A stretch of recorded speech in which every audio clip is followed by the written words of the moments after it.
ইন্নাল হামদালিল্লাহি ওয়াসসালাতু ওয়াসসালামু আলা মান লা নাবিয়্যা বা'দা আম্মা বা'দ। প্রিয় দর্শক, দেশ বিদেশে যে যেখানে বসে আজকে আমাদের লাইভের সঙ্গে যুক্ত হয়েছেন সবাইকে জানাচ্ছি আন্তরিক মোবারকবাদ। প্রিয় দর্শক, আজ আমরা গুরুত্বপূর্ণ একটি বিষয় নিয়ে লাইভে এসেছি। যদিও আমাদের লাইভটি করার কথা ছিল রাত 9টায়, কিন্তু একটি জরুরি প্রয়োজনে আমরা এখন এই লাইভটি করে দিচ্ছি। প্রিয় দর্শক, আজ আমরা সন্তানের নামকরণ সম্পর্কে আলোচনা করব। সন্তান আল্লাহ সুবহানাহু ওয়া তাআলার পক্ষ থেকে একজন মানুষের জন্য সবচেয়ে বড় নিয়ামত, সবচেয়ে উত্তম নিয়ামত।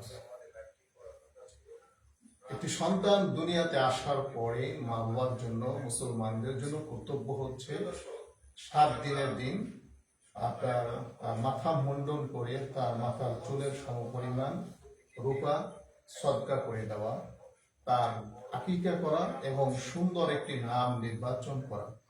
নামের প্রভাব এটি মানুষের জীবনে অত্যন্ত গুরুত্ব বহন করে এবং ব্যাপক প্রভাব প্রতিক্রিয়া রয়েছে মানুষের জীবনের নামের, যেটা আমরা অনেক ক্ষেত্রে এবং আমাদের যারা বুজুর্গানে দ্বীনে রয়েছেন, আমাদের সালফে সালিহিন পূর্বসূরি যারা রয়েছেন, তাদের জীবনে আমরা এটা ব্যাপকভাবে লক্ষ্য করে থাকি। প্রিয় দর্শক, কিন্তু অত্যন্ত দুঃখজনক ভাবে বলতে হয় যে আমাদের সমাজে অনেক ধরনের নাম দেখা যায়। এমন এমন নাম দেখা যায় যেগুলোর কোনো অর্থই হতে পারে না।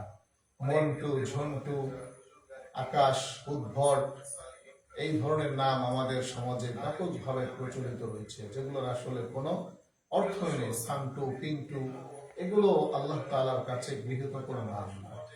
আমরা জানি যে আল্লাহ সুবহানাহু ওয়া তাআলা কাল হাসর ময়দানে যখন বিচার আচার শেষ হওয়ার পরে মানুষের জান্নাত জাহান্নামের ফয়সালা হয়ে যাবে, জাহান্নামীদের জাহান্নামের ফয়সালা হয়ে যাবে, জাহান্নামের সর্বশেষ পর্যায়ে গিয়ে আল্লাহ সুবহানাহু ওয়া তাআলা বান্দাকে নাম ধরে ধরে ডাকবেন। তো কোন নাম ধরে ডাকবেন? যে নামগুলো ইসলামে, অবশ্যই সে নামে ডাকবেন। সে নামে এক নামে একাধিক ব্যক্তি আসবে। তারা আসার পরে আল্লাহর কাছে তারা ফরিয়াদ করবে, হে আল্লাহ, আমরা তো বড় আশা নিয়ে এসেছি।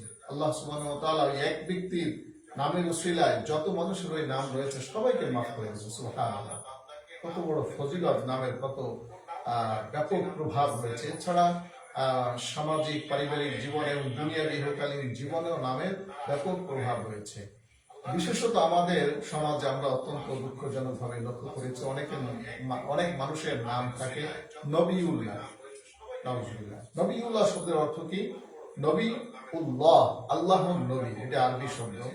এর অর্থ হচ্ছে নবিউল্লাহ, অর্থ হচ্ছে যে আল্লাহর নবী। নাউযুবিল্লাহ, কোন মানুষের নাম নবিউল্লাহ হতে পারে না, কেননা আল্লাহ সুবহানাহু ওয়া তাআলা নবী মুহাম্মদুর রাসূলুল্লাহ সাল্লাল্লাহু আলাইহি ওয়াসাল্লামের মাধ্যমে নবুয়তের ধারা কিয়ামত পর্যন্ত বন্ধ করে দিয়েছেন। আর পৃথিবীতে কোন নবী রাসূল আসবে না। সুতরাং এই নাম কোনো নাম হতে পারে না। এরপর এক ধাপে গিয়ে অনেকে আবার রাখে নবিউল্লাহ নবী। এর অর্থ হচ্ছে আল্লাহর নবী নবী। নাউযুবিল্লাহি মিন যালিক। কি ধরনের বিকৃতি এটা, কেমন ধরনের এটা মূর্খতা, জাহালাত আমাদের সমাজে। এরপর অনেকে নাম রাখে রাসূল নিয়ে। রাসূল শব্দটির অর্থ হচ্ছে বার্তাবাহক, প্রেরক। এটা প্রেরিত ব্যক্তিকে রাসূল বলা হয়, এটা শাব্দিক অর্থ। কিন্তু আরবি গ্রামার অনুযায়ী যদিও এই অর্থ হয়, কিন্তু আমাদের ইসলামী শরীয়তের পরিভাষায় রাসূল বলা হয় আমাদের নবী মুহাম্মদুর রাসূলুল্লাহ সাল্লাল্লাহু আলাইহি ওয়াসাল্লাম সহ আল্লাহ সুবহানাহু ওয়া তাআলা যে সমস্ত নবীকে আলাদা করে কিতাব দিয়েছেন, স্বতন্ত্র শরীয়ত দিয়েছেন, তাদেরকে রাসূল বলা হয়। বিশেষত আমাদের ইসলামী শরিয়াহ নবী মুহাম্মদুর রাসূলুল্লাহ সাল্লাল্লাহু আলাইহি ওয়াসাল্লামকে রাসূল হিসেবে আমরা চিনে থাকি, জেনে থাকি। সুতরাং কোন মানুষের নাম রাসূল নিয়ে হওয়া সমীচীন নয়। আসুন আমরা আমাদের সন্তান ভূমিষ্ঠ হওয়ার পরে একটি সুন্দর অর্থবহ নাম রাখি, যে নাম তার পারিবারিক, সামাজিক এবং ইহকালীন পরকালীন জীবনে গুরুত্বপূর্ণ ভূমিকা রাখবে। আল্লাহ এবং তার রাসূলের সুন্নাহ মেনে আমরা একটি সুন্দর নাম নির্বাচন করব। আল্লাহ সুবহানাহু ওয়া তাআলা আমাদের সেই তৌফিক দান করুন। আমিন। আসসালামু আলাইকুম ওয়া রাহমাতুল্লাহি ওয়া বারাকাতুহু।